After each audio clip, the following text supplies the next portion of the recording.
Start ಮಾಡಿ. ಇದು ನಮಸ್ಕಾರ. ಇದು ಅಡಗುಮೂಲ ಕುಂಬಳಕಾಯಿ ಐತಿ. ಇದು ಶರೀರಕ್ಕೆ ಚಲೋ ಇರ್ತೈತಿ. ನೀವು 5 ದಿವಸದ ಕೋರ್ಸ್ ಮಾಡ್ಬೇಕು. ಇದಕ್ಕೆ ನಿಮ್ಮ ದಪ್ಪ ಇದ್ರಲ್ಲ ದಪ್ಪು ಹೊಟ್ಟೆ ಒಳಗಿಂದು ಚರ್ಬಿ ಇದೇನಿರ್ತೈತಲ್ಲ ಚರ್ಬಿ ಗಿರ್ಬಿ ಎಲ್ಲ ಹೋಗೈತಿ.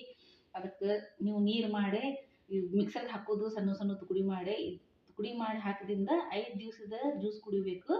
ಬೆಳಿಗ್ಗೆ ಎದ್ದು ಕುಡಿದ್ರಿಂದ ಆಮೇಲೆ ನೀವು ಚಹಾ 1-2 ತಾಸದ ಮೇಲೆ ಚಹಾ ಕುಡಿಬೇಕು, ನಾಷ್ಟ ತಿನ್ನಬೇಕು. ಅಷ್ಟರೊಳಗೆ ಏನು ಮಾಡಬಾರ್ದು. ಇದು ಕಂಟಿನ್ಯೂ 5 ದಿವಸ ನೀವು ಮಾಡಿದ್ರೆ ನಿಮಗೆ ಪರ್ತಿಗೆ ಶರೀರಕ್ಕೆ ಚಲೋ ಇರ್ತೈತಿ. ನಿಮ್ಮ ಶರೀರದ ಒಳಗೆ ಏನಾರ ಕಲಿ ನೋವು ಇವು ಕಾಲಿನ ನೋವು ಇರ್ತೈತಿ, ಅದೆಲ್ಲ ನಿಮ್ಗೆ ಕಡಿಮೆ ಆಗ್ತೈತಿ. ನೀವು ಟ್ರೈ ಮಾಡಿ ನೋಡಿ. ನೋಡು ಫ್ರೆಂಡ್, ಕೇಳಿಸ್ಕೊಂಡಿರಲ್ಲ, ಹಂಗೆ ಮಾಡಿ ನೋಡ್ರಿ, ಟ್ರೈ ಮಾಡಿ. ಕಲರ್ ಮಗದ ಕಲರ ಎಲ್ಲ ಜಾಸ್ತಿ ಕರಿ ಇದ್ದಾರೆ